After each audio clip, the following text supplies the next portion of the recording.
আপুনি কেতিয়াবা টোপনিত হঠাৎ উঠি নিজৰ হাত ভৰি লৰাব নোৱাৰে নেকি?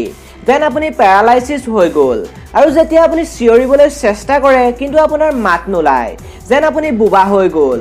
আপোনাৰ লগতো কেতিয়াবা এনেকুৱা হৈছে নেকি? যদি হৈছে তেনেহলে এই ভিডিঅ'টোক নিশ্চয় লাইক কৰিব।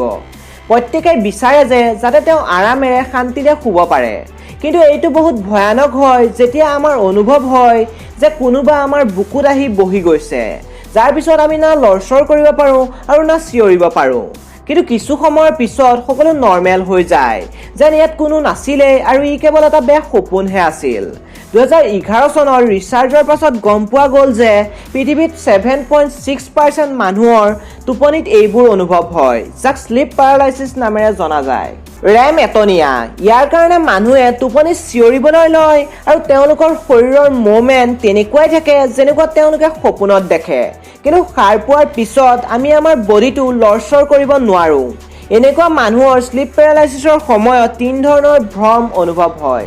ইনকিউবাছ, ইয়াত আপুনি আপোনাৰ বুকুত হেঁচা অনুভৱ কৰিব আৰু এনে লাগে যেনে কোনোবা আপোনাৰ ওপৰত আহি বহি গৈছে, য'ত আপোনাৰ উশাহ লোৱাত কষ্ট হয়। ৰিচাৰ্চাৰ্ছৰ অনুসৰি সেই সময়ত আপোনাৰ মস্তিষ্কই আপোনাৰ লগত খেলি থাকে।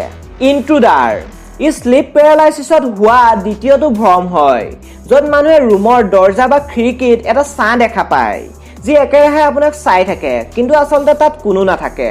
আৰু থাৰ্ড ষ্টেজত আপোনাৰ এনে লাগে যেনে হাৱাত উৰি আছে বা আপুনি ওপৰৰ পৰা তললৈ পৰি আছে, যাৰ কাৰণে আপুনি হঠাৎ সাৰ পাই যায়। যদি আপোনালোক সকলোৱে এই বস্তুবোৰৰ পৰা মুক্তি পাব বিচাৰে তেনেহলে আপুনি উল্টাকৈ খোৱা এৰিব লাগিব, কিন্তু এইটো ইমানো সহজ নহয় যিমান শুনিবলৈ লাগিছে, কাৰণ শোৱাৰ পিছত এইটো গম পোৱা নাযায় যে আপুনি চিধাকৈ শুই আছে নে উল্টাকৈ। আৰু এইটো শুনি আপোনাৰ ভাল লাগিব যে শ্লিপ পেৰালাইচিছৰ কাৰণে আপুনি ভয় খাব পাৰে কিন্তু মৰিব নোৱাৰে। বন্ধুসকল, যদি আপোনালোকৰো কেতিয়াবা শ্লিপ পেৰালাইচিছ হৈছে তেনেহলে কমেণ্ট বক্সত নিশ্চয় জনাব, আৰু ভিডিঅ'টোৰ তলতে এটা ৰঙা চুইচ আছে, সেইটো চুই দিয়ক আৰু চেনেলটো ছাবস্ক্ৰাইব কৰি দিয়ক, লগতে কাষতে থকা বেল আইকনটো চুবলৈ নাপাহৰিব। তো আজিলৈ ইমানেই, ভিডিঅ'টো শেষলৈকে চোৱাৰ বাবে ধন্যবাদ।